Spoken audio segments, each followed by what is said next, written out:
منهم الأموات خصوصا إلى روح الواقف لهذا المصلى وخصوصا إلى أرواح المعلمين وخصوصا إلى روح مؤلف هذا الكتاب الحبيب عبد الله بن أبي الحجاج الأضرب الشافعي نفعنا الله به وبعلومه في الدارين. الفاتحة.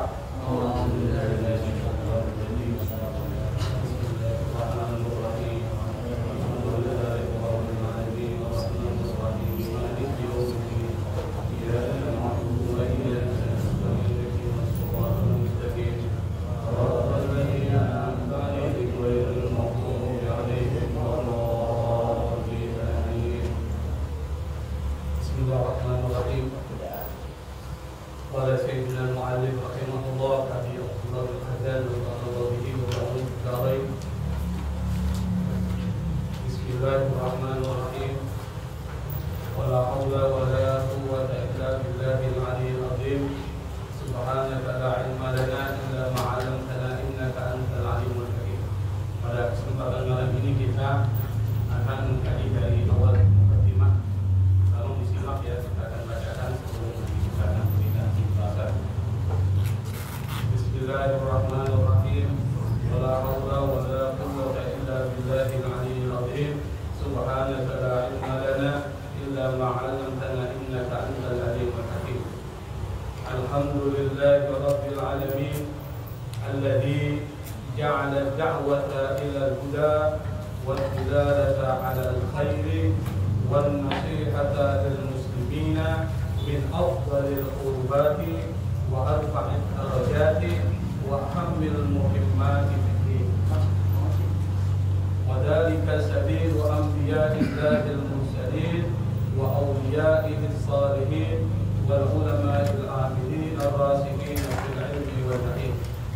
وصلى الله وسلم على سيدنا ومولانا محمد الرسول الأمين والحبيب المتين خاتم النبيين وإمام المتقين وسيد السابقين واللاحقين وعلى آله وأصحابه المخلصين الصالحين وعلى التابعين لهم بإحسان إلى يوم الدين. Yang pertama, Al-Habib Abdullah bin Abi Haddad, sebagaimana para penulis kitab yang lain pasti akan menulis kitab itu dengan membukanya dengan kalimat Bismillahirrahmanirrahim. Hampir semua ulama kita, mu'allif, para pengarang kitab-kitab klasik ya, itu biasanya menulis kitabnya awali dengan Bismillahirrahmanirrahim. Dan sama juga ketika kita ingin melakukan khitbah, pidato atau apapun, kita mulai dengan Bismillahirrahmanirrahim. Kenapa? Beliau pernah mengingatkan kita, kullu amrin ibalin la yubda'u fihi bismillahirrahmanirrahim fa huwa afdal wa fi riwayatin fa huwa afdal. Nabi mengatakan kullu amrin, kullu itu artinya setiap, amrin setiap perkara, dibalin itu dalam bahasa Arab artinya yang penting. Jadi kalau dibilang ada amru dubalin, ini adalah sesuatu yang penting, itu menggunakan kata dubalin. Kullu amrin dibalin la yubda'u, la tidak, yubda'u itu dimulai. Kalau memulai dengan yabda, kalau dimulai yubda'u fihi di Bismillahirrahmanirrahim. Yang tidak dimulai dengan Bismillah bahwa abtar, atau di dalam satu riwayat lain mengatakan aqta. Kata aqta itu artinya terputus, qata'. Maka dia terputus. Para ulama menafsirkan yang dimaksud terputus di sini adalah fadilul barakah, keberkahannya sedikit. Jadi kita diperintahkan oleh Nabi kalau melakukan satu perbuatan mulai dengan Bismillahirrahmanirrahim. Setiap yang baik-baik, mau makan, mau minum, mau melakukan sesuatu, memakai pakaian, ucapkan Bismillahirrahmanirrahim. Kenapa? Ini senjata, ini doa, ini zikir. Saking pentingnya Bismillahirrahmanirrahim sampai di setiap surat dalam Al-Quran kecuali surat Taubah itu ada bismillah. Meskipun menurut Imam Malik bismillah ini bukan ayat, tapi menurut Imam Syafi'i Bismillahirrahmanirrahim baik yang ada di Al-Fatihah maupun yang ada di semua surat yang lain itu adalah ayat. Jadi Imam Syafi'i mengatakan Bismillahirrahmanirrahim itu ayat di dalam semua surat dalam Al-Quran kecuali surat At-Taubah. Karena di ayat maka dibaca. Makanya kita yang bermadzhab Syafi'i kalau sholat setelah membaca Al-Fatihah dengan Bismillah, lalu kemudian diiringkan dengan surat baca Bismillah tuh. Baca Bismillah, misalnya habis amin Bismillahirrahmanirrahim Qul huwallahu ahad. Tapi kalau madzhab Maliki enggak, langsung Alhamdulillahirabbil alamin sampai selesai. Amin. Qul huwallahu ahad. Kenapa? Karena dia anggap bukan ayat. Fungsinya aja al-faslu baina surat, hanya memisahkan surat-surat aja. Tapi kalau madzhab Syafi'i dia adalah ayat maka dibaca. Kecuali kalau kita memakai penggalan ayat nggak perlu bismillah. Misalnya habis baca Al-Fatihah, amin, lalu kita pakai potongan ayat saja, langsung aja. Misalnya apa? Misalnya kita pakai ayat kursi langsung aja. Jadi nggak perlu lagi baca Bismillah. Kecuali kalau mau dimulai dengan awal surat, itu baru membaca Bismillah. Kenapa Bismillah penting? Bismillah itu banyak khasiatnya. Ada satu cerita menarik. Kita belum bahas ini, masih berpikir ya. Jadi ada seorang ibu-ibu, dia punya satu kebiasaan, setiap melakukan satu perbuatan, kegiatan ataupun aktivitas kebaikan lainnya, itu selalu baca Bismillah. Setiap saat dia mau masak, baca Bismillah. Kemudian mau melakukan sesuatu, menyapu, membersihkan halaman, baca Bismillah. Tapi sayangnya dia punya suaminya ini bukan orang yang soleh. Suaminya itu alergi betul kalau ada orang yang mengucapkan kalimat-kalimat Allah. Kira-kira ada yang orang Islam yang begitu Pak? Banyak Pak. Ada orang Islam tidak suka, misalnya nggak suka adzan, banyak orang Islam begitu. Kalau ada adzan dikritik, udah hoak jelas macam-macam. Sebelum dia lahir doa itu sudah ada. Dan ada yang tidak suka pakai jilbab, banyak. Kalau kita baca di media-media sosial itu banyak sekali orang-orang begitu. Nah orang begitu Islam, tapi nggak suka Islam, sama dengan munafik. Islam dan suka Islam sama dengan munafik. Nah suami dari ibu ini memang nggak suka itu kalau istrinya suka mengucapkan Bismillahirrahmanirrahim.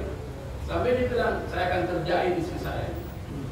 Lalu dia panggil istrinya, dia serahkan uang yang banyak. Dia bilang sama istri ini, uang kau simpan ya, terus simpan di tempat yang tidak diketahui oleh siapapun. Tujuannya ingin mencelakakan dia ini. Akhirnya sang istri ini uang itu lalu dia simpan di tempat yang tidak diketahui oleh siapapun. Masuk ke dalam kamar, lalu kemudian dia buka kotak, dia letakkan uang itu tentu dengan mengucapkan Bismillahirrahmanirrahim. Kita harus Bismillahirrahmanirrahim. Suaminya dari belakang lihatin di mana ditaruh uang itu, di mana ditaruh duit itu. Setelah dia tahu tempat istrinya meletakkan uang tersebut, lalu dia kembali lagi, istrinya keluar. Beberapa minggu kemudian, tapi sebelum beberapa minggu ini, setelah sang istri meletakkan uang itu di tempat yang tersembunyi, sang suami langsung masuk ke kamarnya, Pak. Masuk ke dalam kamarnya, lalu uang itu diambil. Oh ini uang banyak nih, kalau sedikit. Setelah diambil uang tersebut, lalu diletakkan di bawah sumur. Jadi uang itu disembunyikan oleh dia. Setelah itu dia panggil istrinya.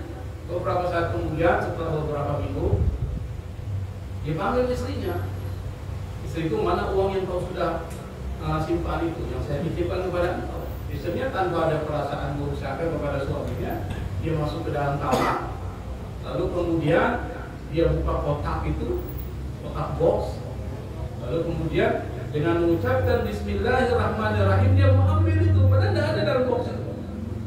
Itu malaikat setelah mendengar kalimat Bismillahirrahmanirrahim keluar dari perempuan ini, Allah perintahkan malaikat untuk mengambil uang yang ada dalam sumur itu, diletakkan lagi dalam kotak, diletakkan ke dalam kotak. Setelah istrinya membuka kotak tersebut, lalu kemudian diambil, ternyata uangnya ada, dia kasih ke suami, suaminya kaget. Kok bisa? Kenapa bisa? Padahal uang itu sudah disembunyikan ke dalam sumur. Kenapa bisa? Karena bibarakati Bismillahirrahmanirrahim, Allah permudah usaha. Allah pecahkan segala persoalan. Maka kenapa kita disuruh mengucapkan Bismillahirrahmanirrahim? Ada rahasia-rahasia Allah yang kita nggak tahu. Makanya kalau kita melakukan semua aktivitas kebaikan, kalau keburukan jangan, kalau mencuri baca Bismillah. Jangan, yang buru-buru jangan. Itu namanya nantangin Allah. Tapi yang baik-baik. Jadi kita mau duduk Bismillahirrahmanirrahim.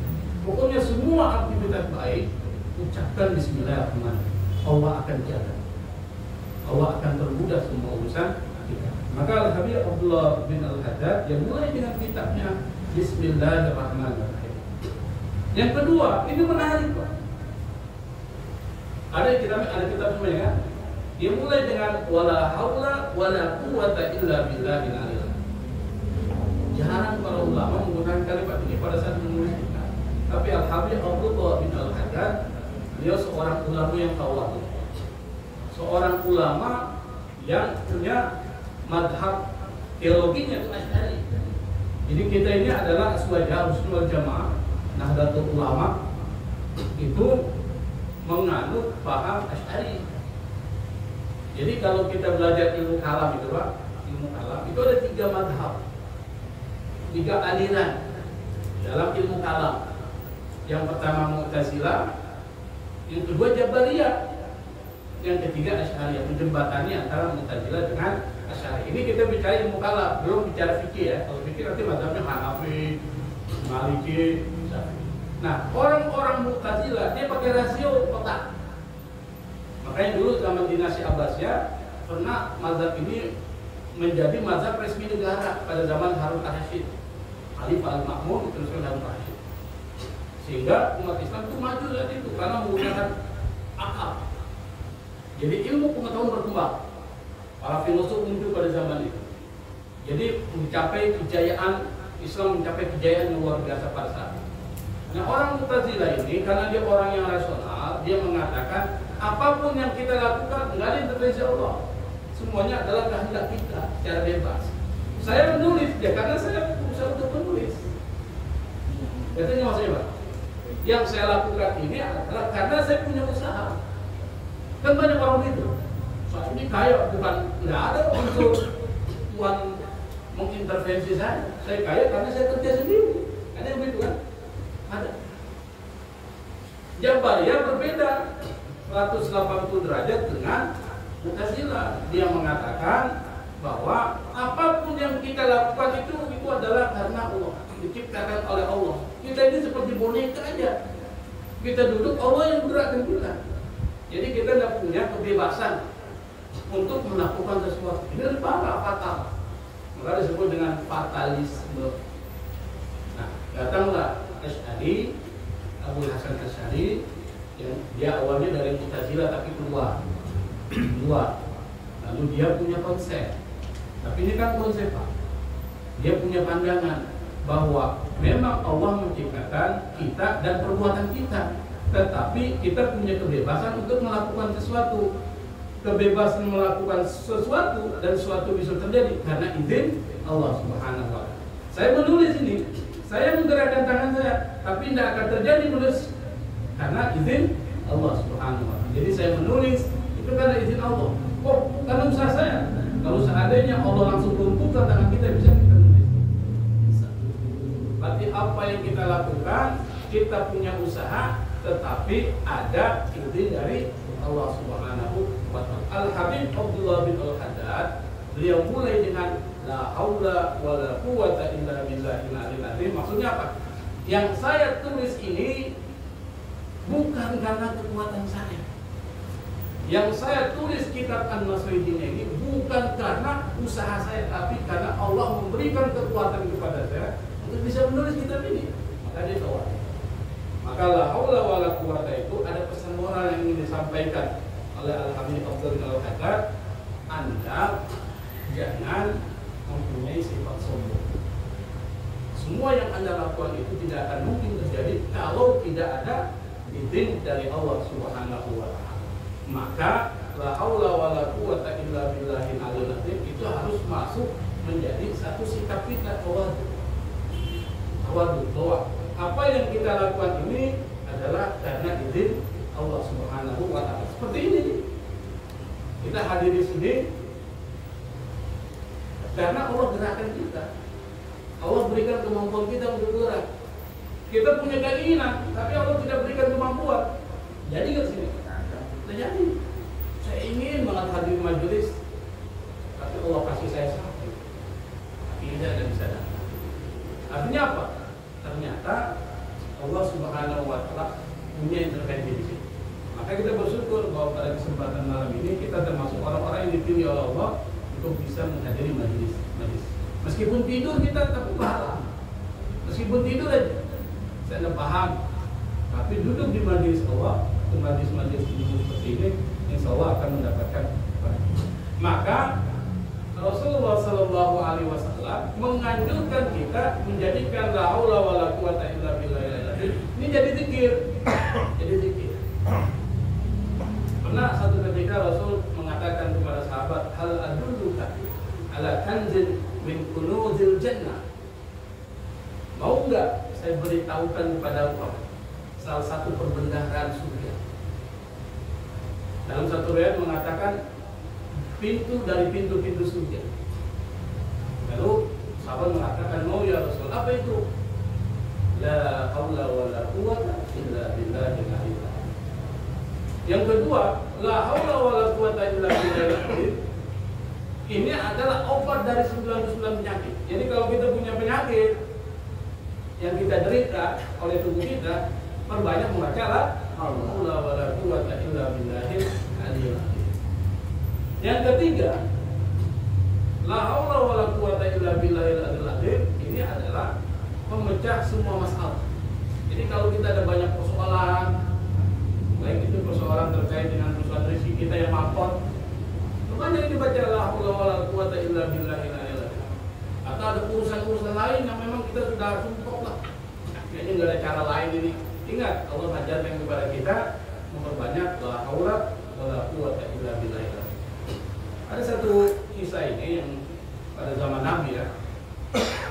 Ada seorang bapak-bapak ini datang menemui Rasul. Dia bilang, ya Rasul, anak saya satu-satunya itu ditahan, ikut peperangan ditahan. Ibunya menangis terus itu, mengingat anaknya. Kira-kira apa yang bisa saya lakukan? Jadi kalau ditahan, ditawan, disandra, bahasanya disandra. Ini kan bisa dibunuh itu orang itu.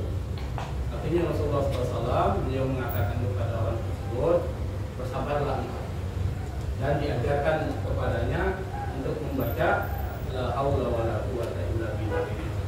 Disuruh sama istrinya, ulanglah, dia beritahu istrinya. Di sini bertanya apa yang dikatakan Rasul kepada engkau.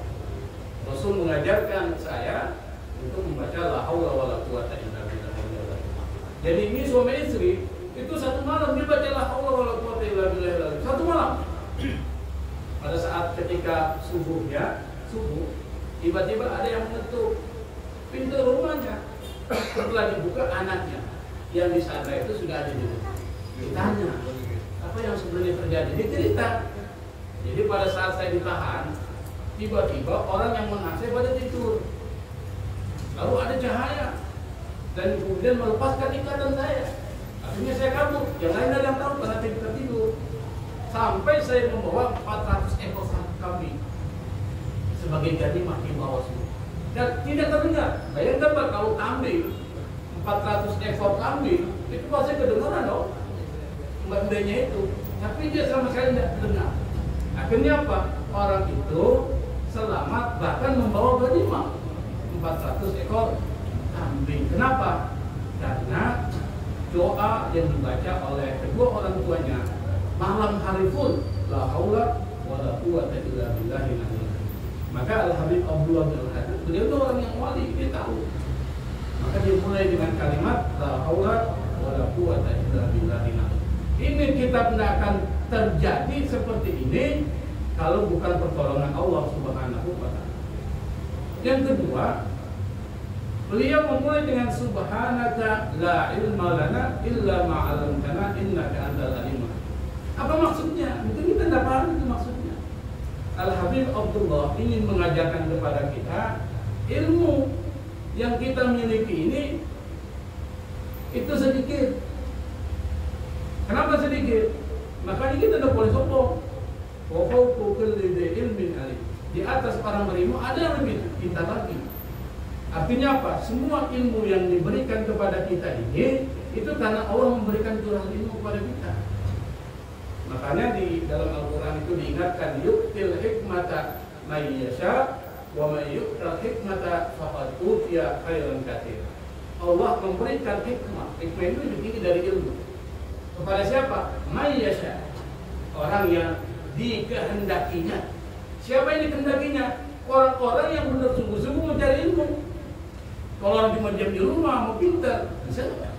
Nggak mungkin dia pintar. Dia harus datang. Makanya Imam Syafi'i mengatakan ada 6 syarat.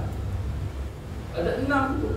Harus ada biayanya, harus ada gurunya, harus ada masa panjangnya dan begitu. Itu kata Imam Syafi'i. Nanti cari itu diwanya Imam Syafi'i syahid dan tanalul ilma illa bisikta. Kamu tidak akan bisa memperoleh ilmu kecuali dengan sikta. Nah kalau kita sudah melakukan ke-6 tersebut, maka disebutnya mayasya, orang yang dikehendaki Allah itu. Imam Syafi'i menjadi orang yang besar karena dia belajar. Imam Malik menjadi seorang ahli hadis, mengarang kitab Muwatta karena dia belajar. Nah orang yang belajar sungguh-sungguh ada biayanya. Biaya ini kan bisa negara yang membiayai, kalau negara nggak mampu, masyarakat. Masyarakat ini perlu membentuk satu lembaga yang bisa memberi beasiswa kepada anak-anak itu. Kalau masyarakat nggak mampu, orang tuanya, orang tua nggak mampu, anak itu. Jadi begitu. Tampaknya seperti itu. Harus ada pembiayaan. Guru juga perlu dibiayai. Maka disebut dengan irsyadu ustadzah. Harus ada petunjuk dari guru. Kalau tidak ada gurunya, bagaimana bisa Anda belajar? Nah ini harus terpenuhi. Maka Allah dalam Al-Quran mengatakan yu'til hikmata may yasha. Allah akan memberikan hikmah, ilmu pengetahuan yang tertinggi kepada orang yang dikehendaki. Siapa? Ya orang yang berusaha untuk mendapatkan itu. Wa may yu'tal hikmata, siapapun yang telah diberikan hikmah, faqad utiya khairan katsira. Maka dia sungguh sudah diberikan kebaikan yang sangat baik. Apa yang lebih tinggi daripada ilmu pengetahuan? Al-ilmu yahrusuka wa anta tahrusul mal. Kata Imam Ali, ilmu yang akan menjaga engkau, tapi engkau yang menjaga harta. Jadi kalau kita cari harta, keliru. Yang kita cari adalah ilmu. Karena dengan ilmu harta akan kita peroleh. Dengan ilmu pengetahuan kita bisa dapat apa aja. Kayak Nabi Sulaiman. Nabi Sulaiman itu kan diberikan pilihan. Apa? Harta atau ilmu? Apa Nabi Sulaiman pilih? Apa dia pilih? Ilmu. Ketika dia dapat ilmu, kekuasaan dia dapat, harta dia peroleh. Dia menjadi raja besar. Tidak ada satupun raja yang bisa mengalahkan Raja Sulaiman sampai saat ini. Kok bisa? Raja Sulaiman itu kekuasaannya luar biasa dan tentaranya nggak ada yang punya sampai saat ini. Ada nggak seorang presiden yang punya tentaranya jin? Ada nggak sih presiden? Sehebat-hebatnya orang tidak bisa mempunyai tentara jin. Jin, iblis. Iblis padahal rajanya jin, itu dia ada tentaranya. Pernah dengar ceritanya kan? Cerita tentang Nabi Sulaiman pada saat ketika terkait dengan Ratu Balqis. Itu ditanya siapa yang bisa mendatangkan ars dan maut itu Pak? Kata, qala ifritu minal jin ana atika bi qabla yartadda min maqami. Saya akan datangkan kepada engkau itu sebelum kau berdiri. Padahal jaraknya antara apa? Kerajaan Sabah dengan kerajaan Nabi Sulaiman itu sampai sekitar 2 bulan perjalanan. saya akan datangkan tuh singgah sana ratu Saba, Balqis, Ratu Balqis ya, itu sebelum engkau berdiri. Tapi kata orang yang mempunyai ilmu pengetahuan, ahli kitab, sebelum matamu berkedip, lebih hebat. Kalau ini sebelum berdiri, akhirnya sebelum Nabi Sulaiman berdiri sudah ada arsy singgah sana dari Ratu Saba. Makanya Nabi Sulaiman adalah raja yang paling luar biasa. Tidak ada satupun raja pemimpin dunia ini yang bisa melebihi dari Nabi Sulaiman. Kenapa? Karena diberikan kepada Nabi Sulaiman bala tentara, bukan cuma jin tapi binatang-binatang menjadi bala tentara. Ini luar biasa. Yang berikutnya adalah Subhanaka la ilma lana illa ma 'allamtana. Ini kita masih bahas kalimat itu. Menurut Imam Al-Qurtubi dalam kitab Al-Jami' Ahkam Al-Quran, ada tafsirnya itu, saya baru habis baca tadi sore. Dia mengatakan ayat ini yang merupakan perkataan malaikat pada saat ketika diminta oleh Allah untuk menjelaskan nama-nama, malaikat tidak mampu. Setelah Nabi Adam diajarkan nama-nama itu, Nabi Adam diciptakan, lalu diajarkan nama-nama, Allah kemudian bertanya kepada Nabi Adam bisa menjelaskan. Ditanya kepada malaikat bilang, saya tidak punya ilmu ya Allah. Nah, kata Imam Al-Qurtubi, kalau orang ditanya dan dia tidak tahu, maka jawabannya adalah la adri wallahu a'lam. Saya tidak tahu, hanya Allah yang tahu. Jadi jangan sok-sokan kita tidak tahu jawabannya, kita ngarang. Orang untuk jelasin padahal tidak ada dasar ilmunya. Makanya Rasulullah SAW dan orang yang mengatakan seperti ini adalah sifatnya para nabi, malaikat, para rasul, para aulia, para wali, para sahabat. Sifat ini tidak malu mengatakan tidak tahu. Itu Rasulullah SAW pernah satu ketika ditanya oleh sahabat, ya Rasul, tempat di muka bumi ini yang paling buruk itu apa? Rasul tidak tahu. Saya tidak tahu, udah Rasul. Adri, saya tanya nanti sama malaikat Jibril. Jadi Rasul tanya malaikat Jibril, malaikat Jibril bilang, saya juga nggak tahu. Nanti saya tanya sama Mikail lah. Enak betul ya, Mikail bilang, malaikat Mikail bilang, tempat yang paling baik adalah masjid,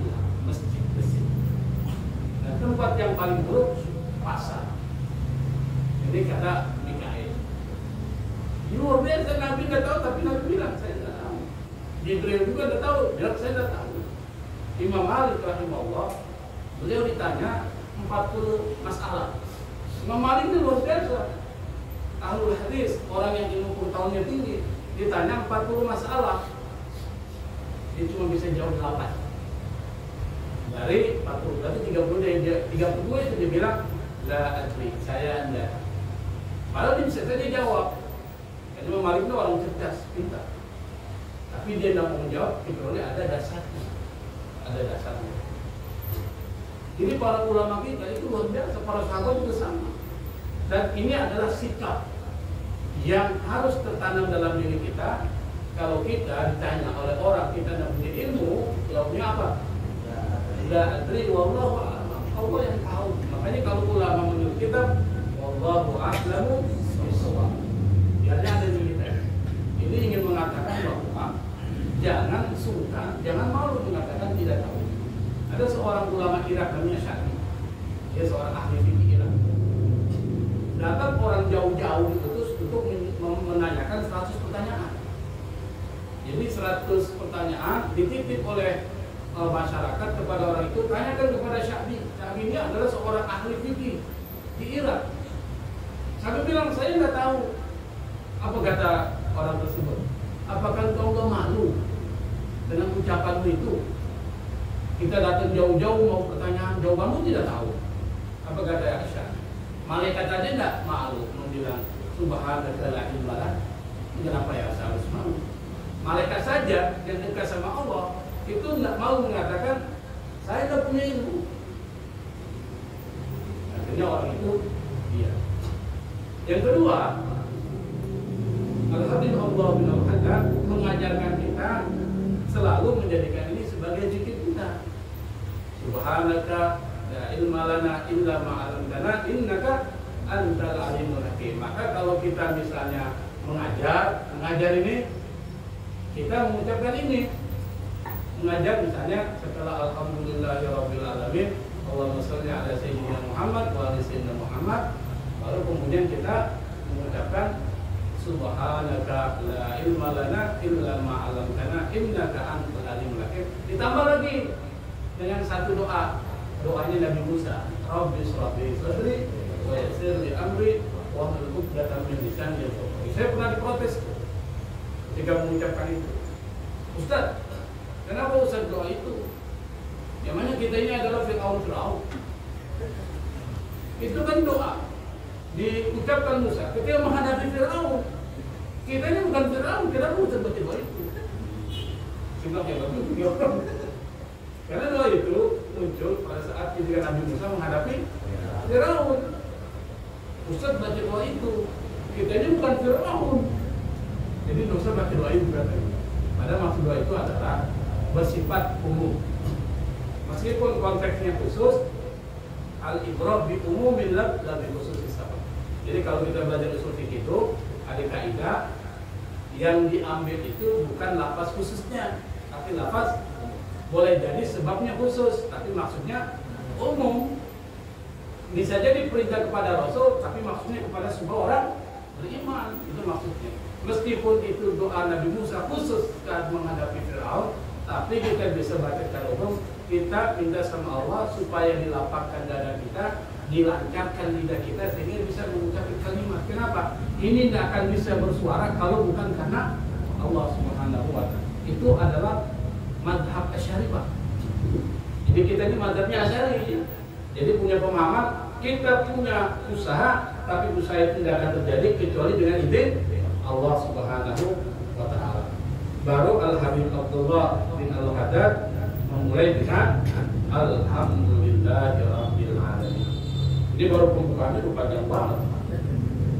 Jadi semua ulama dan kita, kalau kita menulis dan mengajar, mulai dengan Alhamdulillah. Kenapa? Nabi yang suruh.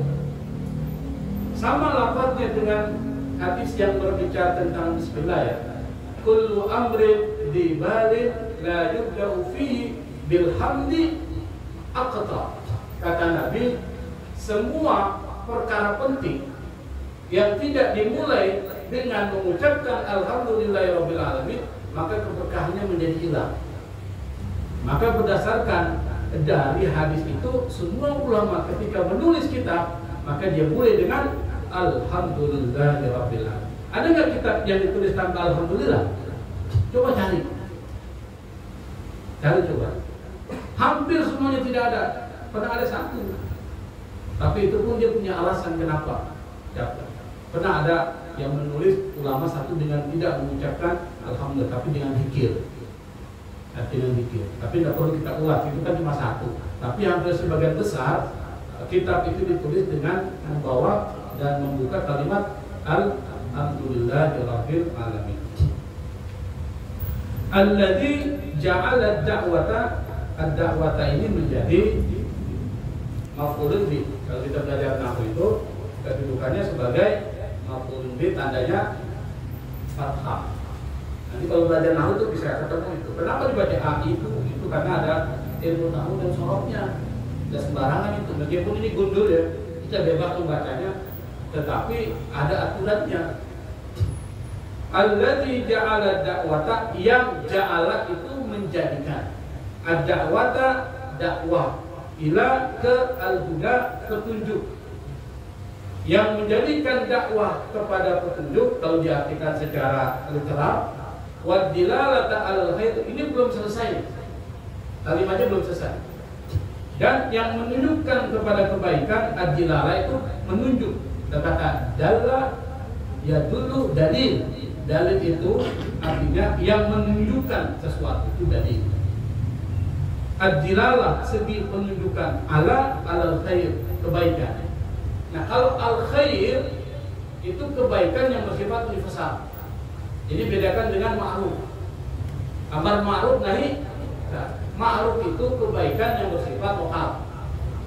Boleh jadi di sini dianggap ma'ruf, tapi di tempat lain tidak ma'ruf, tidak baik, itu lokal. Tapi al-khair, kebaikan itu bersifat universal. Artinya di mana saja itu baik.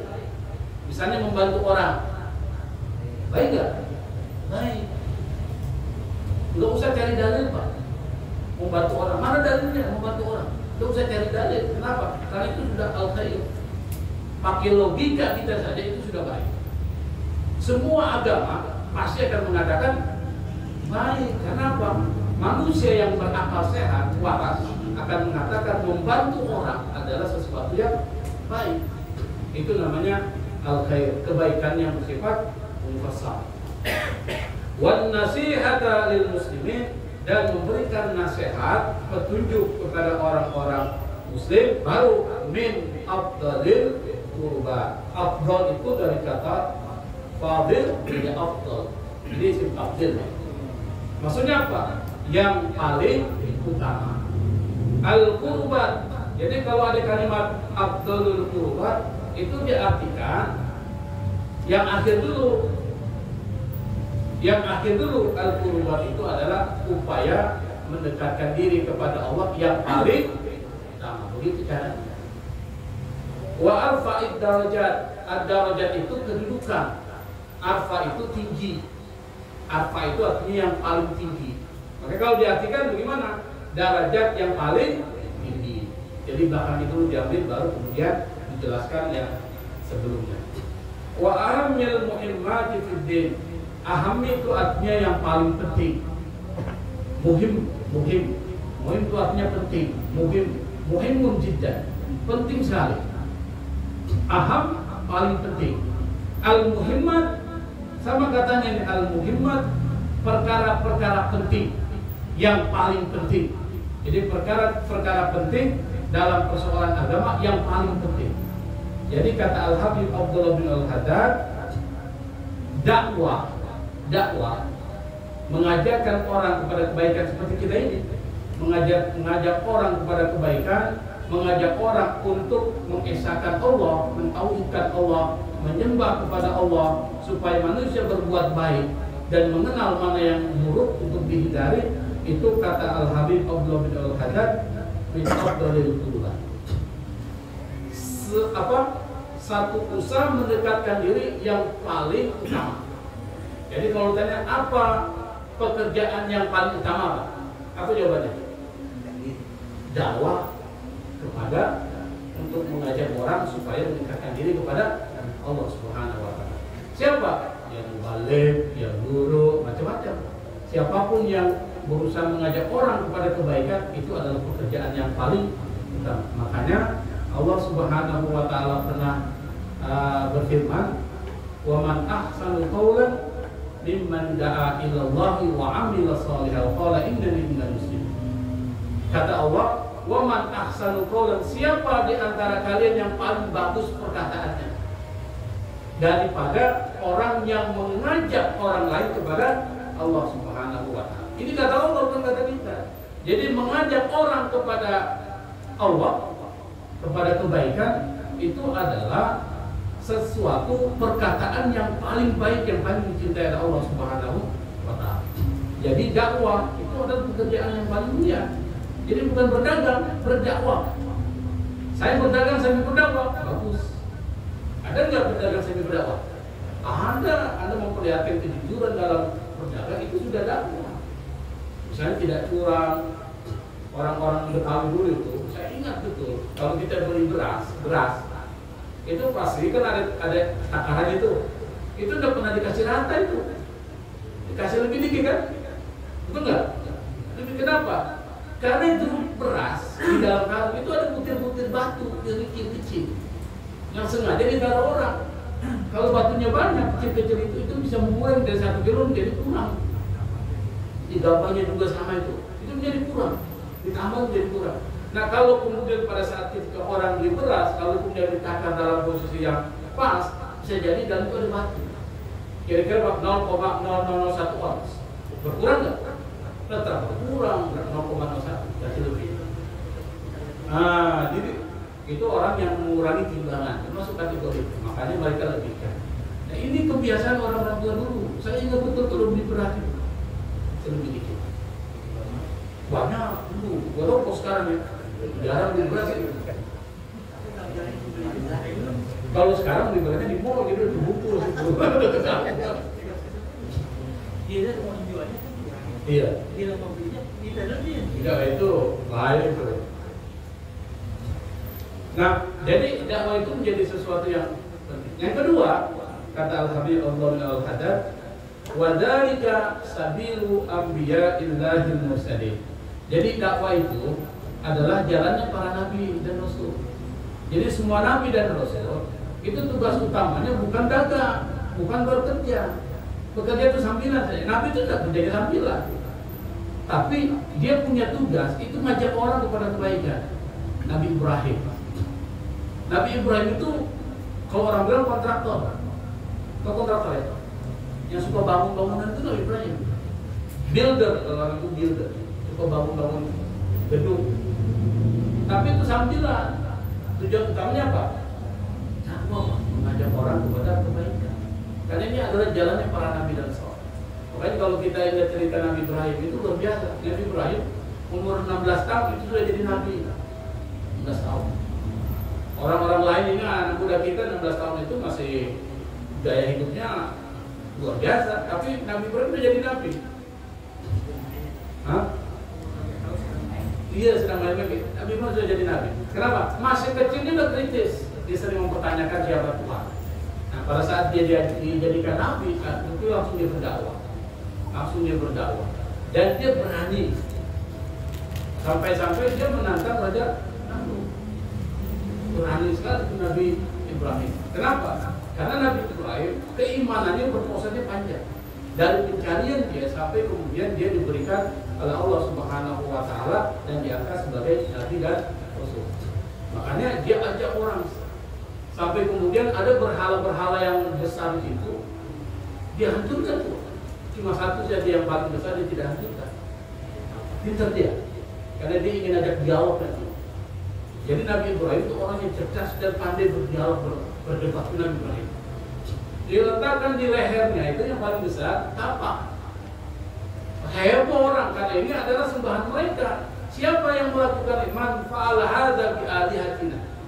Siapa yang melakukan ini terhadap Tuhan-Tuhan kami? Ada yang bilang. Yuqalu lahu Ibrahim itu yang ngaku itu. Amal Ibrahim. Tanya, apakah engkau yang melakukan ini wahai Ibrahim? Bal fa'alahu kabiruhum. Kami yang melakukan yang paling besar. Maksudnya ada kapak itu. Jadi dia mulai berdebat ini, mulai melakukan perdebatan. Kira-kira masuk akal nggak? Jadi orang-orang musyrik saat itu penyembah berhala nggak masuk akal dia. Masa yang melakukan patung nggak bisa bicara, tidak bisa bergerak. Nah, Nabi Ibrahim mengatakan, bagaimana kau bisa percaya menyembah sesuatu yang tidak memberikan manfaat, tidak bisa memberikan mudarat? Habis. Tapi orang, meskipun dia kalah, dia bukan menyadari kekeliruannya. Dia gunakan kekuasaan. Dia tindas seperti Fir'aun kalah berdebat dengan Nabi Musa, malu Nabi Musa mau dibunuh. Sama dengan Namrud, dia tidak mampu berdebat dengan Nabi Ibrahim, dia bunuh.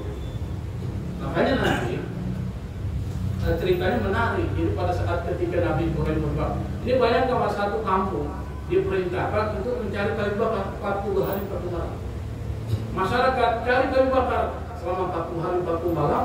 Lalu kemudian Nabi Ibrahim setelah dibangun tempat gedung yang tinggi sekitar 40 meter, lalu di dalamnya itu ditaruh kayu bakar. Setelah dikumpulkan 40 untuk malam, di dalam ditaruh di atas, dibakar. Kalau seandainya burung lewat, burung itu pasti akan mati, saking panasnya. Nah, dia ditaruh.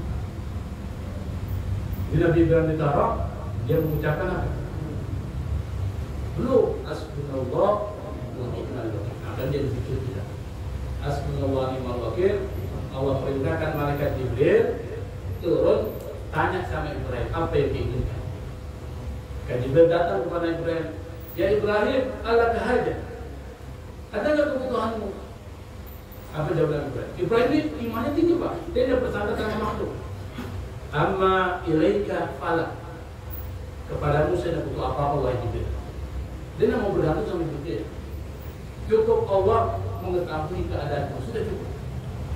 Akhirnya pada saat ketika dia dibakar, Allah bilang sama api, ya nar kuni bardan wa salaman ala Ibrahim. Wahai api, jadilah dingin dan jadi sejuk, selamatkan Nabi.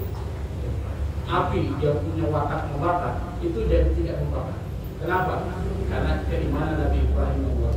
Maka kalau orang imannya tinggi, la khaufun alaihim wa lahum yahzanun. Seperti Nabi Abdullah tadi ini kata aku sedang aja. Kenapa? Dia sudah pada tahapan keimanannya luar biasa. Para wali-wali Allah itu yang punya karomah itu keimanannya luar biasa. Di Palu itu ada Habib namanya Habib Idrus misalnya itu terkenal. Kalau setiap bulan Syawal itu ada haul ya 14 hari setelah Syawal itu haul dari mana aja orang datang luar biasa. Makanan ada, tidak ada berkurang, ada semua. Dan beliau ini memang luar biasa, dakwahnya luar biasa. Tapi ke pelosok-pelosok, nggak bisa bahasa Indonesia. Dia bisanya bahasa Arab.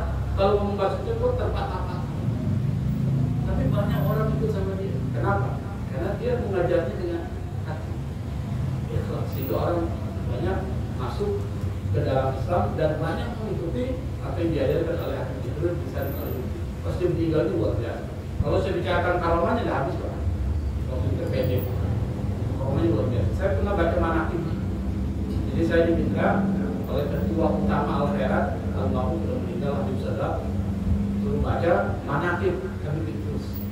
Jadi saya tulis, lalu kemudian saya bacakan. Tapi dengan pendekatan ilmu sosial supaya berbeda. Nah itu masih ada, nanti kalau yang ingin baca nanti saya kirim. Dia punya manaqib. Manaqib itu artinya kayak biodata. Biodata tetapi tidak menjelaskan secara keseluruhan, tapi mengambil poin-poin penting lalu diberikan analisa seperti apa. Nah itu yang kedua, bahwa Al-Habib Abdullah bin Al-Khattab mengatakan dakwah itu ada dua. Yang pertama, dia adalah min afdhalil qurban. Satu, perbuatan mendekatkan diri kepada Allah yang paling utama. Wa arfa'id darajat, derajat yang paling tinggi. Yang ketiga, min ahammil muhimmati fiddin, termasuk persoalan-persoalan penting dalam agama yang paling penting itu dakwah. Makanya Al-Habib Abdullah bin Al-Khattab hari-harinya diisi dengan mengajar. Yang kedua, dakwah itu adalah jalannya para nabi dan para rasul seperti yang saya jelaskan tadi. Ya, kalau kita baca di Nabi Nuh ini kan termasuk rasul yang pertama ya. Walaqad arsalna Nuhan ila qaumi faqala ya qaumi ibudullaha ma lakum min ilahin ghairuh inni akhafu 'alaikum adzab yaumin 'adzim. Nabi, jadi kata Allah kepada Nabi Nuh, laqad arsalna Nuhan ila qaumi, kami sungguh telah mengutus Nuh kepada kaumnya.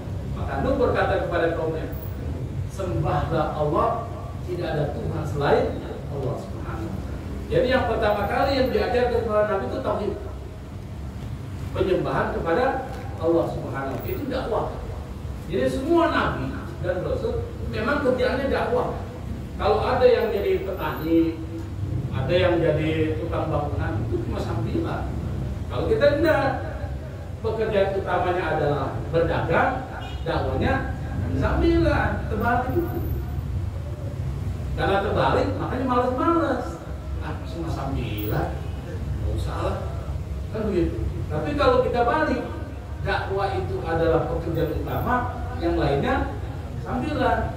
Kalau yang sambilan mengaku dakwah, tinggalin. Bisa dong gitu? Nggak bisa, karena kita belum percaya sama Allah. Al-Razak. Kita ini kan sering baca ya Razak, Allah memberi rezeki, tapi tidak percaya.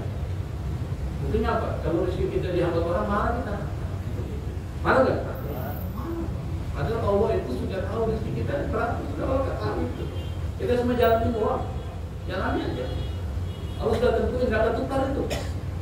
Cuma kadang-kadang kita ribut, hanya hal-hal seperti itu. Padahal kita tahu Allah yang memberi rezeki dan Allah nggak akan pernah tukar. Semuanya sudah ditentukan oleh Allah Subhanahu wa ta'ala. Yang diminta dari kita, ikmadu, bekerja aja, nggak usah tentukan. Saya bekerja pasti saya akan dapat sekian, ya. Saya bekerja, terserah Allah masih berapa. Allah yang punya kekuasaan kok, kita nggak punya kemampuan untuk kuasa. Nah, jadi seperti itu para wali-wali itu seperti itu. Nah, itu yang ketiga ya. Yang berikutnya adalah wassallallahu wasallam ala sayyidina maulana Muhammad ar-rasulil amin wal habibil makin khatamin nabi. Kita coba terjemahkan sedikit. Yang kedua adalah para ulama kita ketika menulis kitab itu pasti setelah alhamdulillah dia menggunakan apa? Salawat. Pasti. Dan kalau selawat jangan cuma as-salat, harus ada as-salam. Jadi kalau selawat itu wassallallahu wasallam alaihi. Allahumma sholli wa sallim. Ya jangan Allahumma sholli aja.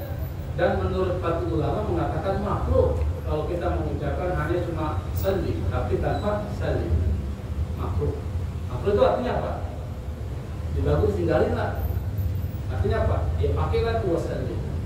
Wassallallahu alaihi wasallam. Sallallahu alaihi wasallam. Jadi pakai salam.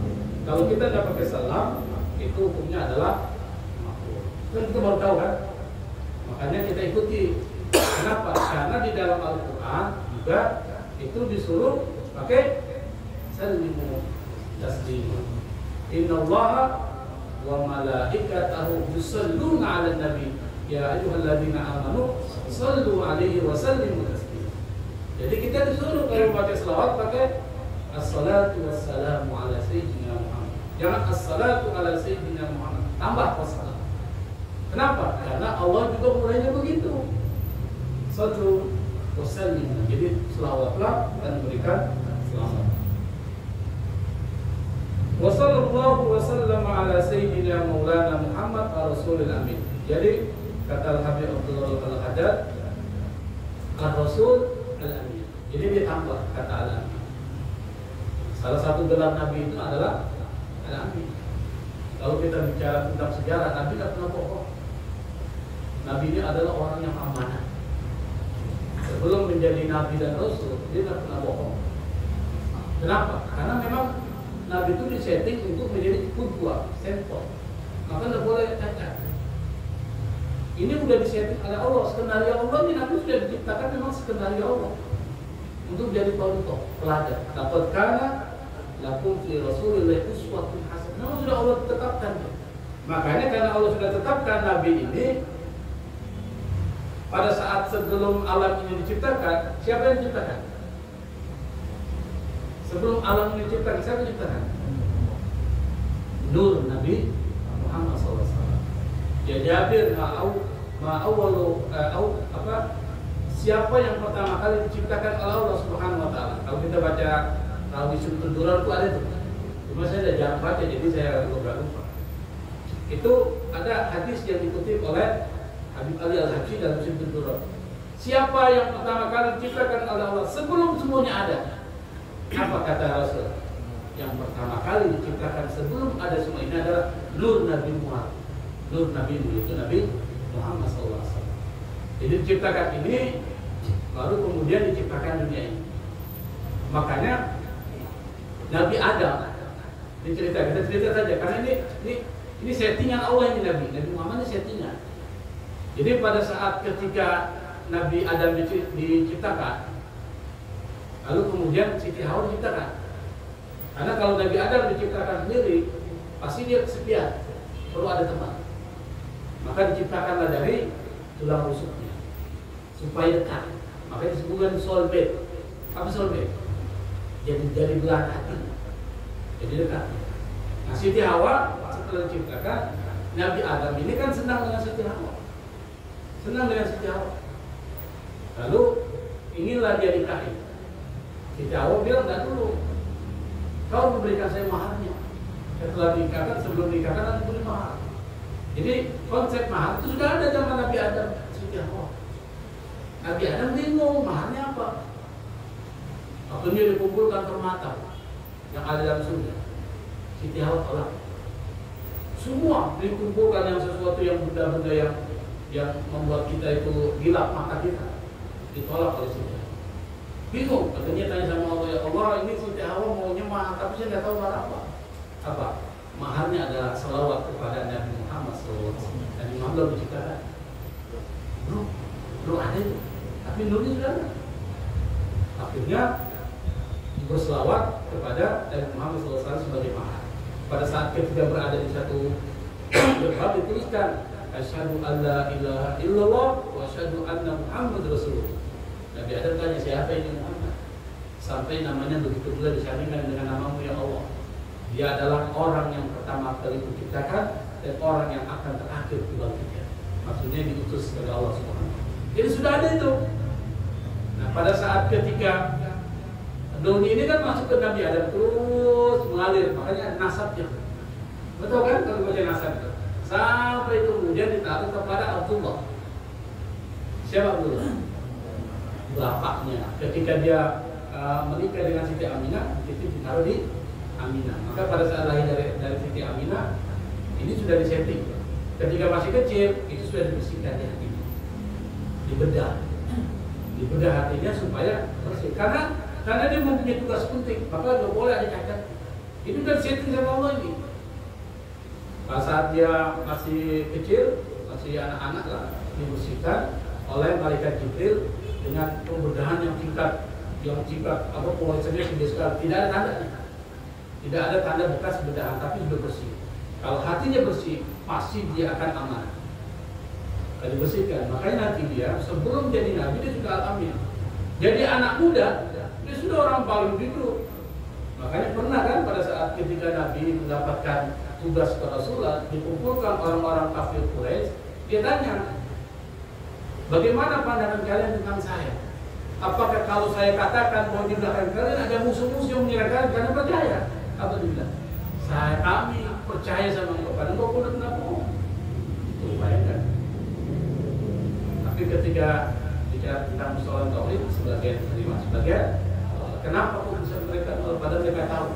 Ini soal terkait dengan sumber daya ekonomi, Pak. Kalau seandainya dia terima ini, maka banyak sumber daya ekonominya akan hilang. Jadi persoalan itu bukan persoalan dia tidak yakin Nabi itu adalah Nabi, bukan itu. Kalau seandainya saya terima, nanti politik saya gimana? Kekuasaan ekonomi saya gimana? Budak saya pasti akan berjalan. Saya tidak boleh melakukan riba, saya tidak boleh melakukan ini, macam-macam. Itu yang dipikirkan. Jadi bukan mereka tidak tahu bahwa Nabi itu adalah Nabi, tetapi terkait dengan persoalan ada hal-hal yang bisa hilang kalau mereka terima. Mungkin sampai sini. Ini baru pokoknya tapi belum selesai. Insya Allah pada kesempatan yang akan datang kita akan bahas amma ba'di. Kita baru bicara tentang bagaimana kita memahami apa yang ditulis oleh Abi Abdullah. Yang ditulis oleh beliau ini bukan sesuatu yang biasa, tapi ada maksud. Ada maksud, ada misteri yang kita sebagai pengikutnya yang mengkaji kitab-kitabnya itu memahami, bukan cuma sekedar pemahaman biasa, tapi kita melaksanakan juga dalam kehidupan kita. Perbanyak zikir, perbanyak membaca bismillah, perbanyak membaca la haula wala quwata illa billah. Ketika melakukan sesuatu, baca mulai dengan alhamdulillah dalam semua keadaan, dan banyak selawat kepada Nabi, karena semua ini adalah konsep-konsep kunci untuk kesuksesan kita dunia dan akhirat. Nanti baru Al-Habib Abdullah menjelaskan. Amma ba'du, maka setelah itu baru dijelaskan. Insya Allah kita akan bahas satu persatu. Karena waktu kita agak panjang ya. Sampai ini udah jam 7:15 menit. Kalau memang ada pertanyaan, saya persilakan. Mungkin pada jam 9 kita mulai sholat isya. Silakan. Silakan bagi jemaah yang ingin bertanya di luar konteks boleh. Mau di konteks boleh, mau di luar konteks juga boleh. Silakan. Di luar musola juga boleh. Parkir di Alfa. Silakan. Kalau biasa Miami, terus akhirnya tapi kita orang buat kusuk itu gimana? Mata kita orang gitu kusuk. Jadi merem dalam sholat itu makruh. Apa makruh? Kalau dikerjakan tidak apa-apa, kalau tinggalkan dapat pahala. Jadi kalau kita misalnya sujud, merem jangan buka. Di dalam fikih Syafi'i, Kalau kita memejamkan mata kita dalam sholat itu hukumnya makruh. Makruh itu apa? Dikerjakan tidak apa-apa. Tapi kalau tinggalkan dapat pahala. Kira-kira kita mengerjakan atau lakukan? Ya kita kalau bisa tinggalkan berarti dapat pahala. Dan kalau kita lakukan, kesembuhan maju saat biar khusyuk, ya silakan aja kan itu makruh. Tapi kita tinggalkan. Tapi khusyuk itu bukan terkait dengan orang. Khusyuk itu terkait dengan pertama hati kita. Orang yang bersih itu sholatnya khusyuk. Kalau itu banyak masalah, tidak khusyuk. Yang kedua yang membuat khusyuk itu adalah kita paham bacaan sholat. Jadi kita pada saat membaca kita paham itu.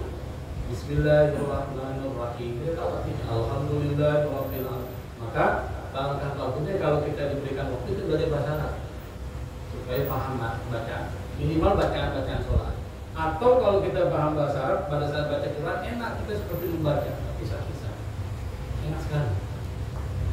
Maka kalau ada waktu ya kan tidak semua juga punya waktu. Pelajari yang muda-muda ini kalau bisa pelajari bahasa Arab. Dari waktu khusus belajar bahasa Arab. Seperti itu ya. Yang lain mungkin kalau ini terkait masalah sholat jamaah nih ya. Kan syaratnya kan kita berpergian. Tapi kita stay di situ gitu. Kita mau pergi tapi stay di situ gitu. Dalam arti kita bisa dapat Johor sama asar di situ. Tapi kita jamaah sholatnya gimana tuh hukumnya? Gini, namanya sholat musafir ya. Sholat musafir itu Allah berikan keringanan qashar dan jamaah. Qashar itu meringkas, jamaah menggabungkan. Tetapi ada caranya. Jadi Anda punya kebolehan melakukan qashar kalau sudah di luar kota. Misalnya begini, Anda mau ke Bandung. Bandung ini sudah kena jamaah nggak? Sudah kan? Sudah. Kapan waktunya kita sholat qashar jamaah?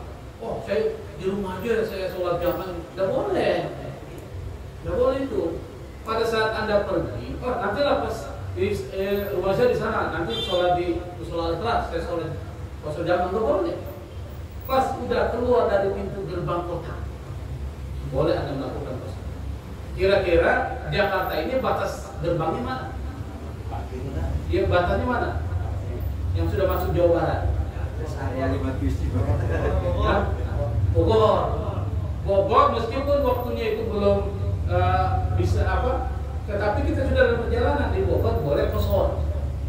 Kita dapat zuhur di Bogor, zuhur. Kita qashar boleh 2 rakaat. Tanggunglah saya jamaah aja, tarik boleh. Jadi kemudian asar kita tarik itu jadi jamaah takdim. Asal ditarik ke zuhur 2 rakaat. Itu namanya qashar jamaah takdim. Jadi, setelah sampai di tempat tersebut, di tempat Bandung misalnya, atau lebih jauh lagi lah di Jawa Timur, Surabaya misalnya, sudah sampai di tempat tersebut, menurut mazhab Syafi'i 3 hari Anda punya kebolehan untuk melakukan qashar jamaah di tempat. Boleh. Nanti kalau sudah mulai 3 nggak boleh lagi. Kalau mazhab lain ada yang mengatakan sampai 14 hari. Ada yang buat macam-macam kan? Nanti saya pakai mazhab Syafi'i.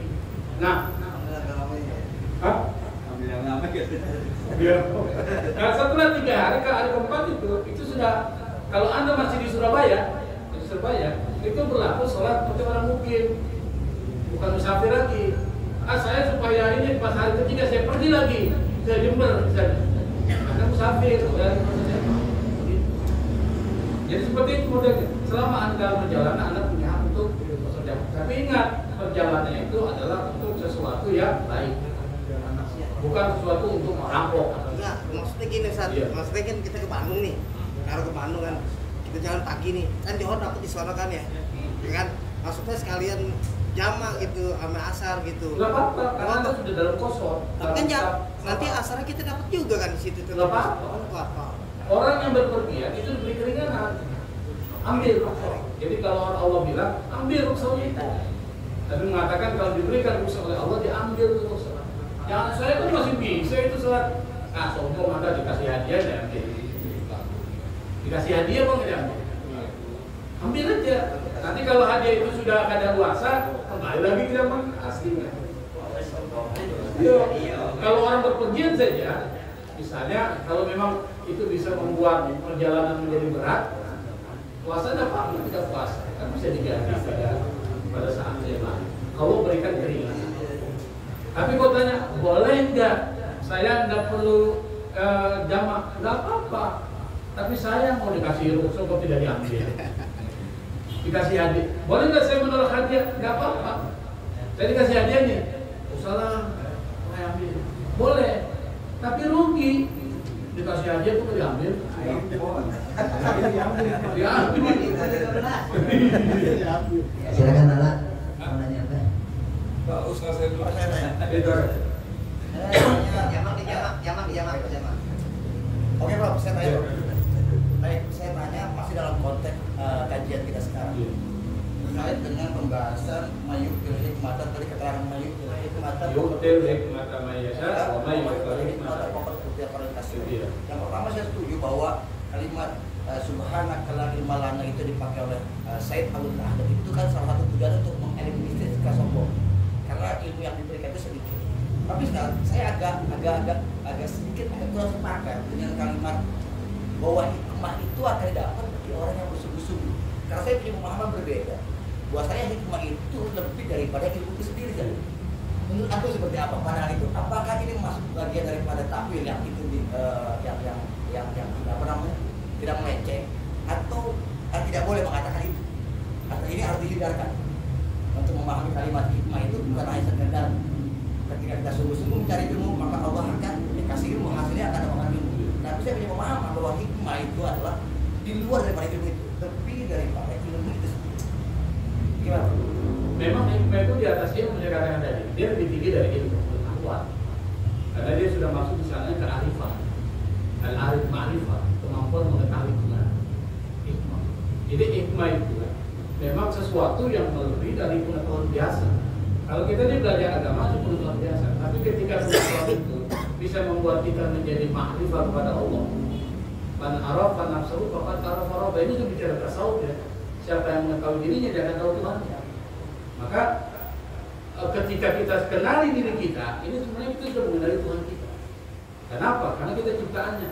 Innallaha khalaqa Adama ala surati. Allah menciptakan Adam berdasarkan bentuk gambarannya Allah.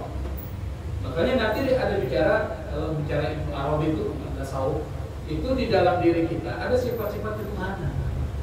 Di dalam diri Allah ada sifat-sifat manusia nanti yang bisa menyatu. Itu yang tidak dipahami banyak orang. Jadi hikmah tinggi, tapi hikmah sebagai sebuah pengetahuan tertinggi itu tidak bisa didapat kalau kita diam aja. Tidak mungkin Allah kasih. Misalnya wali-wali Allah, apakah dia menjadi wali karena dia diam? Kira-kira gimana? Dia sudah melakukan riyadhah itu. Dan riyadhahnya kalau kita Abil Abdul Minal Haddad, saya bicara dia, pengarang. Dia sampai derajat dari 9 kutub irsyad wa baithul ibad wal bilad. Dia adalah pimpinan para wali-wali zamannya. Selama 60 tahun dia pegang itu menjadi wali kutub. Namanya wali kutub, kutubul auliya. Dia adalah puncaknya atau pimpinannya para wali. Apakah dia sampai begitu karena Allah berikan langsung? Tidak, Allah tidak akan berikan langsung kecuali dia berusaha untuk mendapatkan itu. Maka dari masih kecil, kalau bicara biografi Abi Abdullah, itu dia tidak pernah tinggal sholat 100 rakaat sholat sunnah. Kita sekarang udah bisa begini, berapa rakaat sholat sunnah kita? Kenapa kita? Dari masih kecil sampai dia meninggal, tidak pernah meninggalkan 100 rakaat. Tidak pernah meninggalkan puasa Senin, Kamis. Tidak pernah meninggalkan puasa Asyura. Tidak pernah meninggalkan puasa Sitan min Syawal. Tidak pernah meninggalkan. Tidak pernah meninggalkan semua puasa-puasa termasuk ayam berbeda. Tidak pernah. Tidak pernah sama sekali. Kalau dia ngomong, tidak ada ngomong bicara tentang persoalan yang tidak bermanfaat. Ini ada betul. Sehingga Allah muliakan dia. Kenapa? Hatinya bersih. Sama dengan Siti Maryam. Siti Maryam pernah kan? Sampai dia mendapatkan buah-buahan musim dingin pada musim panas. Musim panas pada musim dingin. Nabi Zakaria aja bingung. Nabi aja bingung. Apalagi kita. Kok bisa terjadi ini? Sampai kemudian Nabi Zakaria tanya, "Anna laki hadza ya Maryam?" Ini dari mana kau peroleh ini? Kenapa Maryam bisa mendapatkan kemuliaan? Karena dia menjaga dirinya. Dia bertasbih kepada Allah, tidak pernah disentuh sama sekali oleh dunia luar. Bersih dia. Nah, kalau orang bersih, dekat sama Allah itu tidak ada yang jabat aja dengan Allah. Maka Allah kasih hikmah. Ilmu apa? Ilmu hikmah. Salah satunya itu ada dia mengetahui apa yang akan terjadi. Tahu. Dia datang orang seperti Al-Halay. Al-Halay yang dihukum mati oleh para ulama dan oleh penguasa berdasarkan fatwa para ulama, dia dihukum mati. Ulama tahu kalau dia ini benar, tapi karena perkataannya bisa menyesatkan orang, maka kemudian dihukum. Supaya orang lain tidak mengikuti dia karena bahaya. Dia orang datang dia tahu tuh apa yang di dalam hati. Halay. Dia tahu. Kan banyak ulama-ulama kita, wali-wali kita tahu apa yang ada dalam hati kita. Kenapa? Bukan dia tahu, tapi Allah izinkan bisa mengetahui dengan izin Allah. Itu namanya hikmah. Tapi hikmah itu bisa kita diam aja. Hati dibersihkan si ya Allah ya latihan. Nah, kalau sudah bersih, ucapan itu semuanya nggak ada kotor-kotor. Pikiran kita nggak kotor-kotor. Yang kita dengar yang baik-baik. Artinya apa? Hati bersih. Kemarin kita sudah jelaskan di pada saat pembukaan seperti cermin. Kalau cermin kotor berkarat, itu susah menerima cahaya, apalagi memantulkan cahaya karena kotor. Kalau ilmu fisika, kalau ilmu fisika, dia tidak bisa menerima karena apa? Tidak ada cahaya. Nah kalau orang hatinya kotor, boro-boro menerima kebaikan, boro-boro mau ngajak orang kepada kebaikan, nerima aja susah. Mau nerima susah. Misalnya kita aja, kita ini pengajar, nggak mau. Susah. Apalagi dia mau mengajarkan ilmu pengetahuan, dia ajak aja susah. Benar soal hati.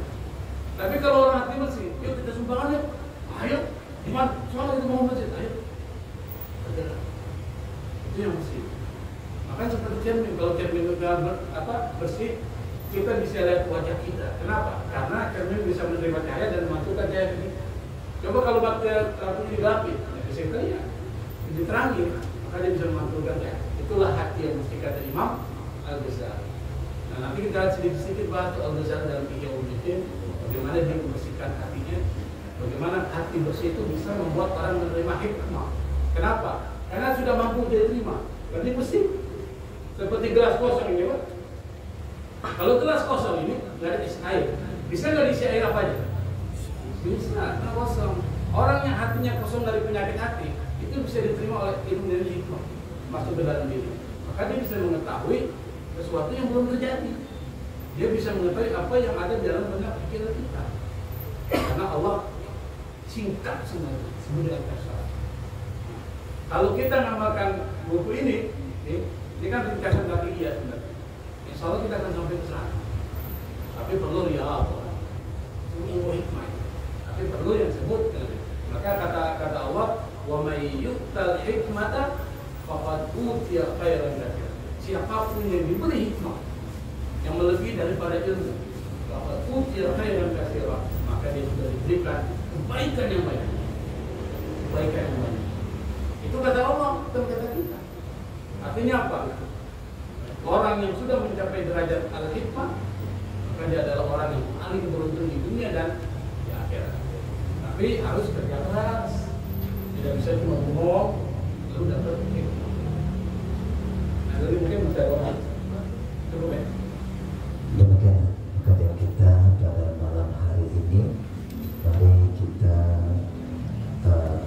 sebelum kita bersurat Al-Fatihah ada undangan pengajian bulanan Majelis Taklim Al-Kahfi, yaitu pada hari Rabu malam Kamis dengan tahlil, pembacaan maulid, hadiah ulami, kemudian kajiannya kita tanbih qaul. Kalau kedatangan para rekan-rekan para asatid nih, saya ngebacain kitab biasanya pada tausiah 10 menit ibaratnya begitu. Mudah-mudahan sih hadir nih semua nih ustaz kita yang ada di sini ya. Kemudian kita bacakan suratul Fatihah ya untuk yang sudah beberapa hari dia dirawat di rumah sakit Pak Ika. Biasanya dia